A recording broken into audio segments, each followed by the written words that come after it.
lakas ng ulan, tatlong operator di sumusuko kailanman. Si Edwin Castillo, leader sa galaw, kumilos walang sablay kahit kaunting galaw. Si Kenneth Getelia, mabilis mag-isip sa bawat anggulo, siguradong tama ang kapit. At si Marlon Roque sa lakas at diskarte, kapag siya ang humawak panalo sa bawat parte. Sa taas ng kren, buhay ang hawak, isang maling galaw, delikado ang bagsak, pero sa kanilang tatlo kampante ang lahat dahil sanay astig at tunay na tapat.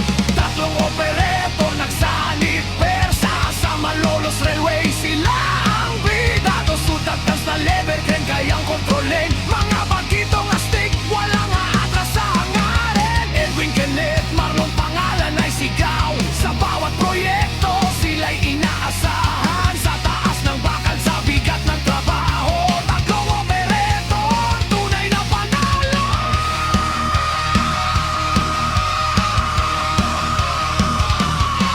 Araw man o gabi, tuloy ang laban.